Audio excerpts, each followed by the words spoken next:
149.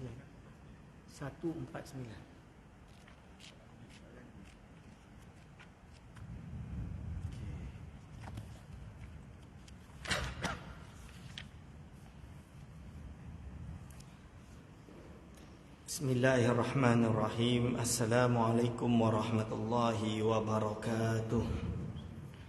Alhamdulillahirabbil alamin. Assalatu wassalamu ala asyrafil anbiya'i wal mursalin wa ala alihi wa ashabihi ajma'in. Wa la haula wa la quwwata illa billahil aliyyil azim. Allahumma la sahla illa ma ja'altahu sahla wa anta taj'alu hazana idza syi'ta sahla. Rabbi syrah li sadri wa yassir li amri wahlul 'uqdatam min lisani yafqahu qawli, amma ba'd. Pada yang terhormat Imam Besar Masjid Negeri Sembilan yang saya kasihi, kepada segenap asatizah, para alim ulama, para imam, para masyayikh di masjid yang mulia ini, wabil khusus kepada segenap hadirin wal hadirat hafizakumullah. InsyaAllah pada malam hari ini kita akan meneruskan pengajian kita kitab Hasil Bahsul Masail. Kita berada pada muka surat 149 soalan B.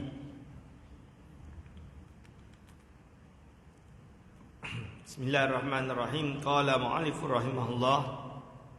Ini bukan rahimahullah ni. Qala al-a'dha. Lebih kurang begitu, hafizahumullah. Soalan B. Apakah hukum menerima darah dari penderma non-Muslim? Hukum terima darah dari penderma bukan Islam. Apa hukum dia? Pendapat A, harus jika ada hajat. Jadi harus jika ada hajat. Alasan dia dari mana? Dari kitab Al-Iqna' fi Halli Al-Fadhi Abi Syuja'. Ibarat dia, wa illa maitah al-adami fa innaha tahiratun liqaulihi ta'ala wa laqad karamna bani adam wa qadiyatut takrim annahu la yuhkamu binajasatihi bil mauti wa sawa'ul muslimu wa ghairuh.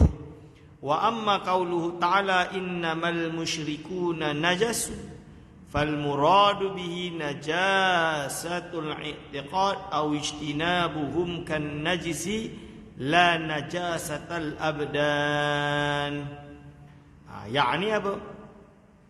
Dia pakai ibarat daripada Iqna' yang mengatakan semua binatang bangkai itu adalah najis kecuali bangkai anak Adam. Maksudnya maitah tu bangkai anak Adam. Maksud dia kita lah, bila kita meninggal ke, Muslim atau tak Muslim. Kerana apa? Kerana Bani Adam itu atau anak Adam ini mereka suci. Kerana mereka ini suci. Liqaulihi ta'ala, kerana firman Allah Ta'ala, wa laqad karamna bani Adam, dan benar-benar telah kami muliakan Bani Adam. Ini ayat tersebut. Wa qadiyatut takrim, di manakah sisi memuliakan tadi, takrim memuliakan Bani Adam, annahu la yuhkamu binajasatihi, kerana Bani Adam ini tidak dihukum akan kenajisannya. Bil mauti, disebabkan oleh meninggal. Bila dia meninggal, dia tak dihukum bangkai. Beza macam apa? Macam ada kucing kena langgok, tu bangkai.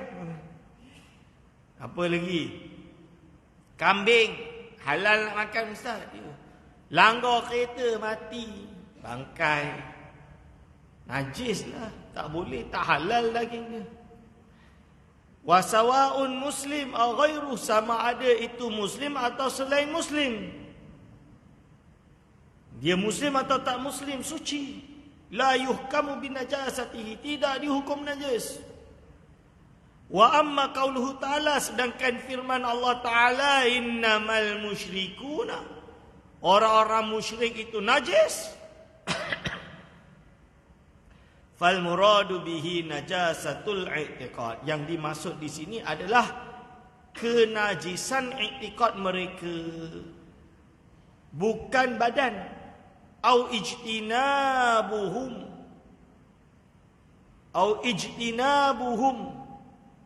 iaitu olehnya mereka itu janabah, tak mandi kan.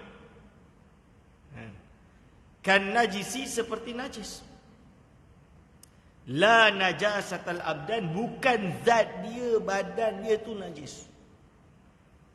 Sebab tu di Indonesia ada satu kelompok sesat, nama dia LDII, Lembaga Dakwah Islam Indonesia. Dulu nama lama dia LEMKAI, sebelum tu Islam Jamaah, macam-macam nama dia. So dia ini memiliki akidah, selain kelompok mereka, terutama di kalangan kita yang ahli sunnah Syafi'i semua ni kan, Asy'ari, Syafi'i, Ghazali ni dianggap golongan sesat. Maka orang sesat ini najis. Kalau tuan-tuan pergi ke masjid dia solat, keluar nanti dia setiap bawa air siram. Macam mana? Syiah. Oh, itu saya tak tahu kalau bab Syiah. Tapi bukan saya solat, saya pernah tahu ada masjid Syiah di Tunis ke mana tah. Jadi umat Islam yang ahli sunnah pernah solat situ, saya tak nampaklah dia nak siram. Saya tak tahu. Jadi wallahu a'lam. Tapi kalau di Indonesia LDII itu memang disiram betul-betul.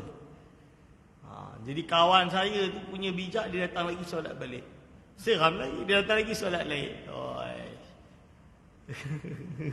Contoh dia. Ini macam mana zaman sekarang ni orang boleh macam tu, kita pun tak faham. Tapi itu fakta. Tapi dalam ahli sunnah, dalam mazhab Syafi'i tidak, orang musyrik tu suci. Laqad karamna bani Adam. Pendapat B harus mutlak. Pendapat B harus mutlak. Apa yang dimaksud harus mutlak? Berarti boleh lah. Bukan kerana darurat, bukan kerana hajat. Diambil dalam kitab Hasyiatan 'alal Mahalli. Wa maitatus samaki wal jaradi tahiratun li hilli tanawuliha. Wa kadza maitatul adami fil azhari liqaulihi ta'ala wa laqad karamna bani Adam. Wa qadiyatut takrimi alla yuhkama binajasatihim bil mauti wa sawa'ul kuffaru wal muslimun. Maksud dia, bangkai ikan dan juga belalang adalah suci, kerana halal untuk memakan keduanya. Ikan, tangkap ikan tu sebenarnya dah mati dah. Halal. Kadang tangkap ikan hidup, sampai atas kapal, kapak. Susah betul ikan ni. Nanti dia lompat balik ke laut, kita hilang. Apa lagi? Ambil palu, katapak, mati tu. Tak sembelih pun. Ikan nak sembelih ke apa? Contoh dia. Itu bangkai tapi halal. Ikan memang halal. Apa yang dimaksud ikan? Kena bentuk ikan sahaja ke tak, Ustaz? Selagi dia itu hidup satu alam, iaitu di air. Apa beza dia hidup satu alam dan tidak? Sekira diletak di darat, dia tak dapat cari makan. Cari makan mesti dia akan mati lah. Contoh dia, kita ada ikan, kita letak ikan tu kadang dekat darat, 1 jam ketak tak mati-mati. Oh, ini 2 alam tak? Itu satu alam. Sebab apa? Sebab dia tak boleh hidup dekat darat. Ni dia tak ada nak cari makanan dekat darat. Kalau dia masih bertahan dia tu 2 jam, 1 hari pun contoh dia, tapi dia tak dapat nak makan, dia akan matilah. Maksudnya itu bukan 2 alam, tu satu alam. Contoh yang macam ni ikan keli. Sebab sekarang ni ada yang kata ikan keli haram, Ustaz. Kenapa haram? Sebab dia 2 alam. Macam mana boleh dua alam? Saya ambil ikan keli, saya letak kat jalan, tak mati-mati, Zat. Ni contoh dia. Sebab betul, ikan keli tu tahan lama. Tapi kawan dia, ikan keli ni dia ada kawan, nama dia belut. Il, bahasa Inggeris dia. Bahasa Melayu dia belut, tak tahu bahasa Malaysia dia. Bahasa Norori lagi lah dan tak tahu. Tapi di Indonesia kita panggil belut, dan saya sangat suka belut. Belut ni dia macam ular bentuk dia, tapi bukan ular. Dia bukan, dia ikan, dia dia ikan. Menariknya belut ni, jadi dulu pernah ada pertikaian di kalangan ulama yang ada di Jawa. Apakah belut halal atau tidak? Ada yang kata belut ni haram macam katak, difdak. Sebab katak itu hidup dua alam. Kalau katak, ia duduk hidup alam.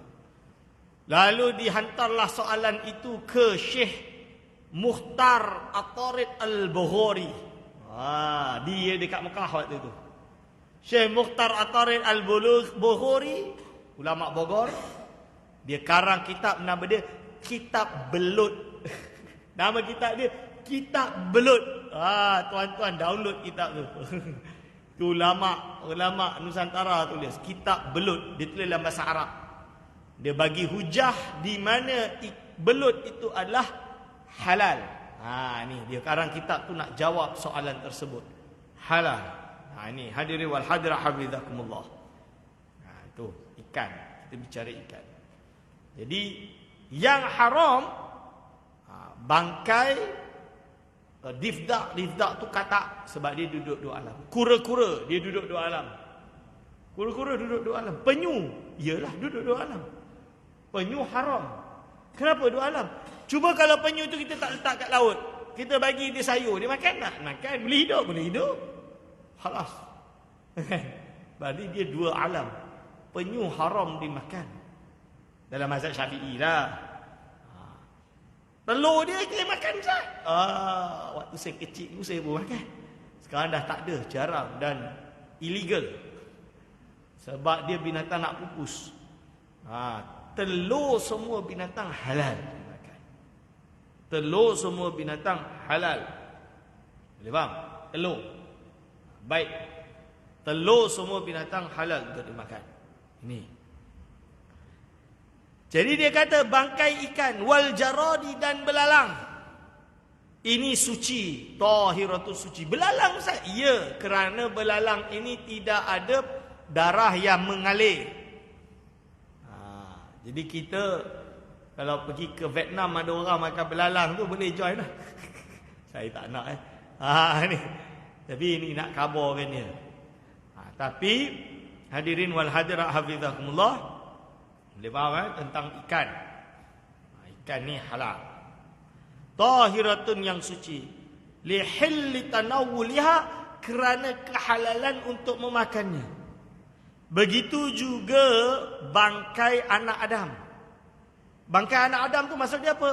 Bangkai manusia. Fil azhari, menurut kaul azhar, berarti ada khilaf. Cuma azhar adalah suci, bukan halal, suci, maaf. Haram dimakan. Li qauli ta'ala, kerana firman Allah Ta'ala, walaqad karamna bani Adam, dan benar-benar telah kami muliakan bani Adam. Wa qadiyatut takrimi, adapun tempat kemuliaan tersebut, alla yuhkama, dia tidak boleh dihukumi dengan kenajisan dia bil mauti, disebabkan oleh mati, sama ada dia orang kafir atau orang muslim belaka. Boleh jelas tuan-tuan dan puan-puan. Kalaulah kafir pun bangkai dia adalah suci, lebih-lebih lagi orang Islam bersyahadah walaupun bukan ahli sunnah wal jamaah. Golongan Syiah ke, Mujassimah ke, Murji'ah ke, Wahabi ke, apa ke, semua tu adalah suci-suci belaka ketika dia mati. Dia hidup pun suci, kecuali lah dia tu tengah tak basuh, itu kotor lah, membawa najis, tu je. Bukanlah dia tu fitrah dia najis. Tidak. Kalau tak, macam mana boleh dalam Al-Quran lelaki muslim mukmin boleh kahwin dengan perempuan kafirah kitabiah? Tapi Kitabiah yang asli. Ni. Okey, tu pendapat B. Tak mengena.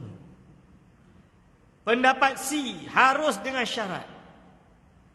Tiada sumber yang suci untuk ganti darah, sama ada diketahui sendiri oleh penerima atau diberitahu oleh tabib. Tabib tu maksud dia doktor. Jangan pula tabib itu bomoh. Bomoh-bomoh sekarang pandai nak sebut bomoh tak sedap, sebut dukun lagi tak sedap. Dia kata saya bukan bomoh, saya tabib. Bahasa Arab tabib tu doktor. Kuliatul tib, fakulti perubatan. Sekali dia kata saya tabib. Oh tabib pula. Aduh. Tak ada, yang namanya tabib tu doktor. Oleh doktor yang thiqah, yang dapat dipercaya. Yang kedua, penerima hendaklah muhtaram. Yang menerima tu orang yang dihormati. Diambil dari mana? Dari kitab Majmu' Syarah Muhadzab, dari kitab Al-Iqna'. Ada dua sumber dari Al-Iqna'. Yang pertama, qala ashabuna wa innama yajuzu tadawi bin najazah idza lam yajid tahiran yaqumu maqamaha. Dia kata, jadi dia faham. Darah tu mana pernah suci? Yang namanya darah mestilah najis. Yang awal tadi dia kata manusia tu sama ada muslim atau tak muslim adalah suci. Darah muslim tak muslim, darah ni najis ke suci? Tuan-tuan, luka dekat kaki, keluar darah kena sarung, solat sah ke tak sah solat? Tak sah. Sebab darah najis. So yang sini bijak juga. Dia kata darah najis. Jadi kalau dah tak ada alat lain untuk berubat, hanya dengan darah saja boleh, maka halal lah untuk berubat dengan darah tersebut walaupun dia najis. Sebab apa? Dia kata menurut ashab kami, iaitu di kalangan Imam mazhab Syafi'i, diharuskan berubat. Berubat dengan apa? Dengan perkara yang najis ketika tidak ditemukan benda yang suci yang menempati tempat tersebut. Kalau ditemukan, haramlah an-najasat bila khilafin, tanpa ada khilaf. Betul lah, yang namanya orang kena cucuk darah ni, transfusion darah ni, mesti ada sebab. Sebab dia apa? Dia tak cukup darah. So nak tak nak kenalah pakai darah. Ini sama ada diketahui sendiri oleh penerima atau diberitahu oleh tabib yasika, oleh doktor yasika. Yalah, automatik dia takkan dapat transfusion darah melainkan doktor yang letak darah tu. Dan doktor nak letak pun bukan suka-suka hati. Sebab darah ni mahal kan. Sebab itu undang-undang dunia, di dunia ni yang urus darah ni nama dia Red Crescent. Apa bahasa Melayu dia? Bukan palang, bulan merah. Bulan sabit merah. Kalau negara orang bukan Islam, nama dia palang merah. Itu apa? Red Cross. Sebab dia orang Kristian, dia orang pegang Red Cross sejarah dia. Orang Islam kita tukar jadi bulan sabit merah. Tapi Indonesia palang merah. Indonesia. Sebab Indonesia dia, negara dia, semua agama dia iktiraf. So bila palang merah, so what? Dia tulislah palang merah. Dia tak adalah nak tukar bulan sabit merah. Itu sejarah dia. Sebab apa? Sebab darah tak diperjualbelikan. Kalau tak, nanti kesian orang miskin. Tapi yang kita bayar, kadang-kadang kita masuk hospital pantai, bayar darah RM400, RM500. Itu bukan darah, itu biaya ongkos ambulan nak bawa darah tu. Pergi kerajaan free. Darah mana-mana memang free. Kerajaan tak kerajaan tu free, kecuali biaya nak angkat darah tu. Kalau kerajaan dia free lah, totally. Sebab saya ingat lagi, anak saya sakit yang perlu darah transfusion. Waktu dia kecil, baby. Bukan baby, umur 9 bulan. Jadi saya kata lah, dia kata tak ada darah sekarang. Ambil darah aku. Isteri saya kata, ambil darah aku. Saya O, boleh. Dia A. Isteri saya A. Ya. Boleh, O ni masuk A. Boleh. Oh, kita buat teori kita. Dia kata, tak boleh. Dia kata, conflict of interest. Macam tu pula. Kau kena tunggu palang merah juga. Dia kata, bulan sabit. Dia kata, dia kata, apa, tu dia kena tunggu tu juga. Kita tunggu, risau, ada apa-apa. Baru ambulan datang bawa. Khusus. Darah dia khusus lah tu. Macam-macam. Hadiri wal hadra bizakullah. Ini lebih tepat. Lepas tu wa yahrumu ma yadurrul badan aw al aql kal hajari wat tarabi wat zijaji was sum kal afyun wa huwa labanul khashkhash lianna dhalika mudirrun wa rubbama yaqtulu wa qad qala ta'ala wa la tulqu bi aydikum ila tahlukah. Dan haram perkara yang membahayakan badan atau akal seperti batu atau pasir atau kaca atau racun seperti apium, iaitu susu khosh-khosh. Apa tu pun saya tak tahu. Apium lah, siapa tak tahu apium. Dia jenis dadah lah. Zaman sekarang dah jadi heroin lah, apa, ganja lah. Kerana perkara tersebut membahayakan dan mungkin boleh membunuhkan. Kerana firman Allah Ta'ala, janganlah kalian jatuhkan diri kalian semua dalam kehancuran. Wa yahillu lil mutarri ay yajibu alaihi idha khafa ala nafsihi fi hali makhmasah ila akhirih. Ini dah jelas jadi ibarat dia tu. Pendapat D, harus dengan syarat. Satu, diberitahu oleh doktor Muslim yang adil. Yang kedua, tiada sumber yang suci untuk ganti darah. Nombor dua dah jelas. Ini sama je. Diberitahu oleh doktor yang adil. Wa yajuzu at-tadawi bin najasin ghairi muskirin kalahmi hayyatin wa baulin wa ma'juni khamrin kama marra fil at'imah. Walau kana at-tadawi li ta'jili syifa'in kama yakunu lirajaihi fa innahu yajuzu bi syarti ikhbar at-tabib muslimin adlin bidzalika au ma'rifatil mutadawi bihi in arafa wa bi syarti adami ma yakumu bihi maqamahu mimma yahsulu bihi at-tadawi min at-tahirat. Ini dari kitab mana ni? Asnal Matalib. Asnal Matalib ni kitab Syekhul Islam Zakaria Al-Ansari. Saya alhamdulillah dekat Mesir 2 minggu. Sampai-sampai busy dia, Masya Allah. Full. Program full masuk tu. Maksud saya tak sempat. Kursus setiap hari tu menghadap Syekh-Syekh Arab. Boleh berhujah juga dengan dia orang. Itu yang best tu. Sampailah hari terakhir dah lulus tu. Dah lulus dah habis dah, takharruj dah kira. Lepas tu hari setelah tu, satu hari tu saya kosong. Sebelum saya fly hari setelahnya. Apa lagi kamu pun jalan lah kan. Dapat ziarah maqam Imam Asy-Syafi'i. Ziarah maqam Imam Syafi'i, tuan-tuan dan puan-puan. Bila ziarah maqam Imam Asy-Syafi'i, dulu 2018 saya pergi tak boleh masuk. Sebab tengah renovate. 2012 saya boleh pergi. Tapi waktu itu 2012 teruk sangat dah. Kali ni dah terbuka dah. Dah siap dah. Dapat ziarah Imam Syafi'i. Dapatlah ziarah. Sebelah tu keluar sikit tu.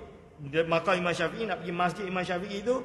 Ada makam warna hijau. Nama dia Syekhul Islam Zakaria Al-Ansari. Itulah pengarang kitab Asnal Matalib ni. Pengarang kitab Lubbul Usul, Ghayatul Husul, Tariqatul Husul. Pengarang kitab banyak. Dia ada syarah kepada Risalah Kusyairiyah. Saya tak ada lagi kitab. Sedih je. Okey. Hadirin wal hadirah hafizakumullah. Pendapat E. Jadi tadi saya belum baca lagi.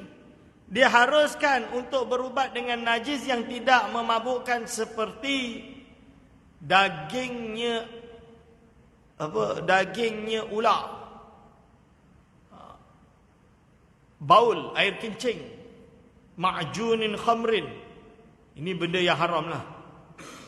Seperti ma'jun yang khamar. Seperti yang telah lalu di dalam bab makanan. Seumpama adanya berubat itu untuk mencepatkan penyembuhan seperti yang ada, kerana diharapkan sembuhan tersebut, itu boleh dengan syarat dikhabarkan, diberitahu oleh seorang doktor Muslim yang adil dengan perkara tersebut.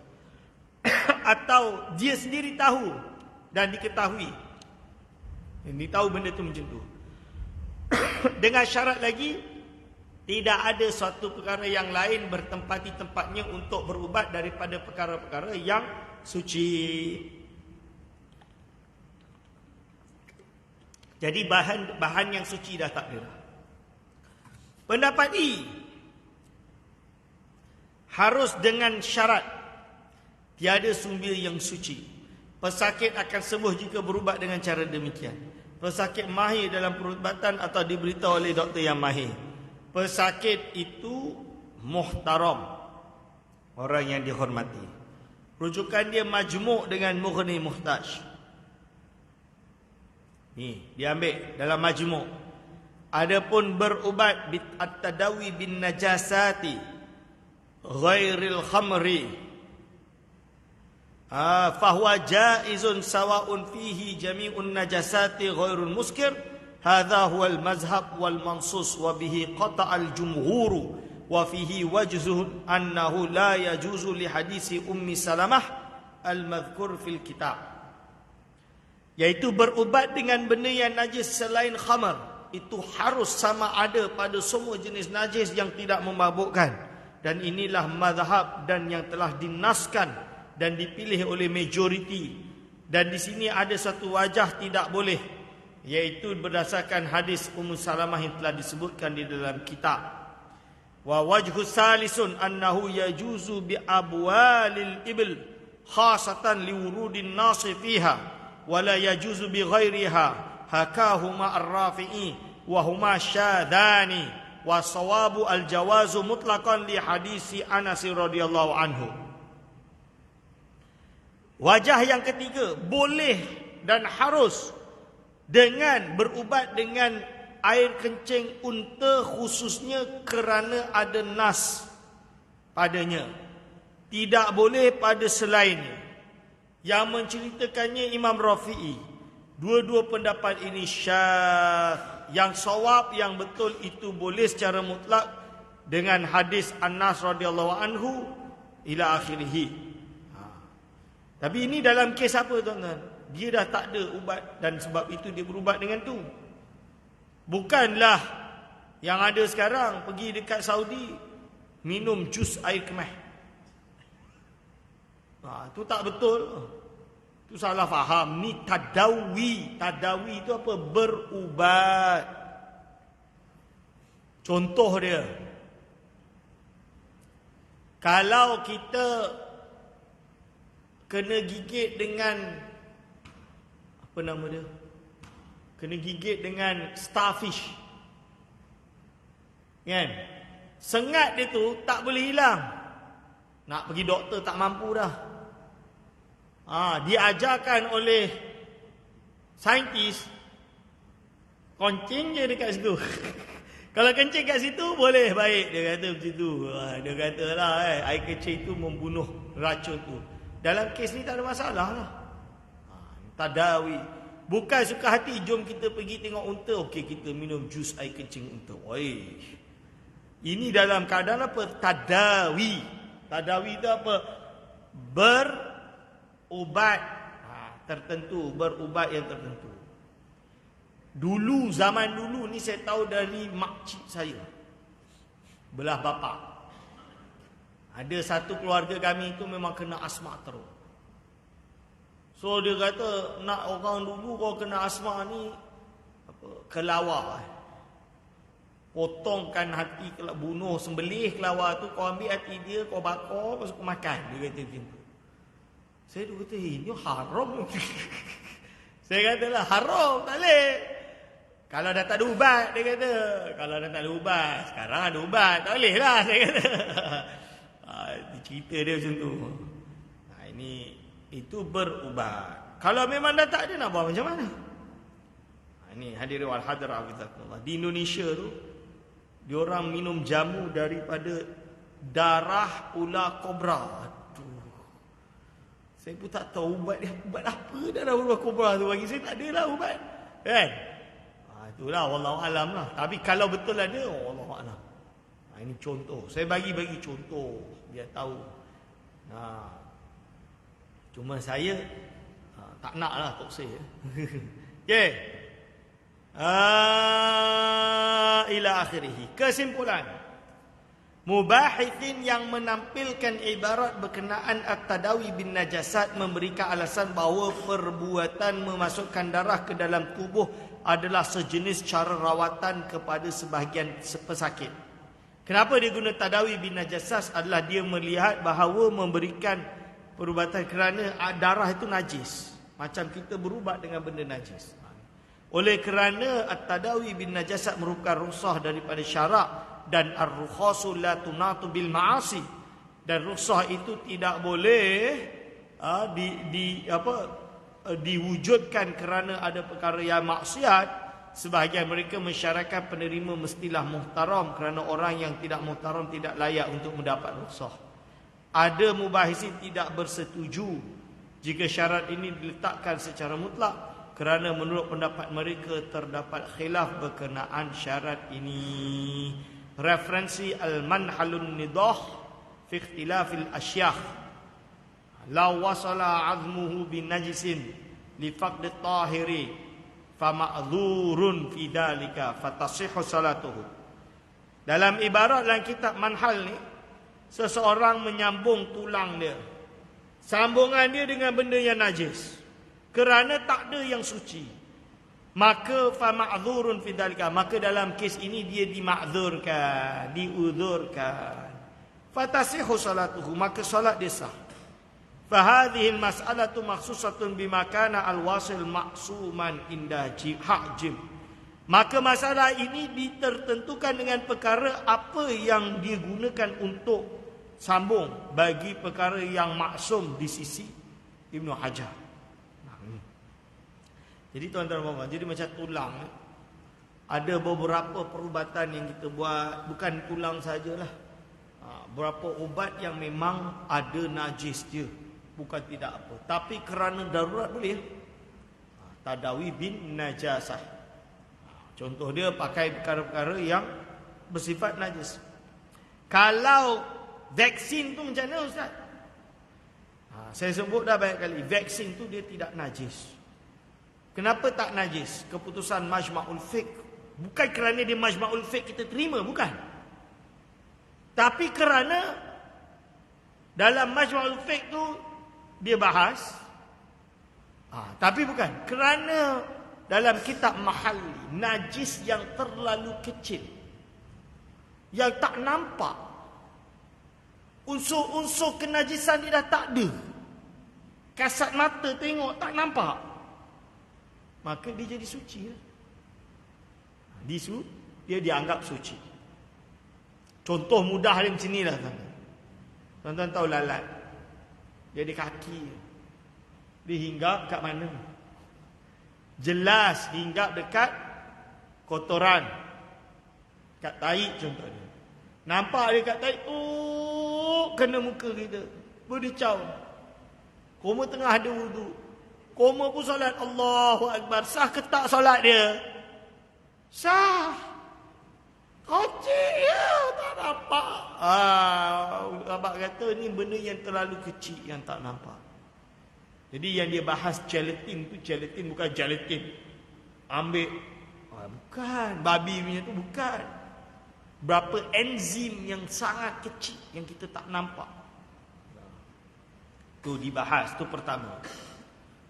Tentang vaksin. Lepas datang kawan-kawan yang terlalu perubatan Islam dan lain-lain, saya kena hentam dia kata. Inilah menghalalkan babi, dia kata. Aduh, saya kena menghalalkan babi. Saya kata bukan. Ni kitab dia ni, kita baca Arab, lepas tu dia kata, maaf Ustaz, saya tak faham bahasa Arab, Ustaz terjemahkan dulu nanti saya nilai. Wassalam, saya kata. Baca Arab kau tak reti, kau nak nilai, tak payahlah, saya kata. Aduh, bahasa waktu je cakap. Ni. Dan keputusan tu bukan satu ibarat, banyak hujah lain. Saya lupa. Cuma kita dah bahas dari segenap sisi. Wa qala bi annaha ta'ummu ghairal masum. Ada yang kata ini umum walaupun pada orang yang bukan maksum. Jadi boleh semua manusia. Walau qala ahlul khibrah, seumpama ada ahlul khibrah. Ahlul khibrah tu apa? Pakar. Inna lahma adami, sesungguhnya daging anak Adam la yanjabiru sari'an illa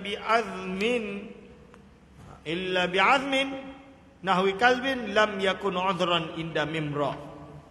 Ada menurut ahli khibrah, sesungguhnya daging anak Adam tidak akan sembuh secepatnya kecuali dengan tulang semisal anjing, maka ia bukan termasuk udhur di sisi Imam Rabli, tapi bukan di sisi Imam Ibn Hajar dan lain-lain. Ini penjelasan khilaf.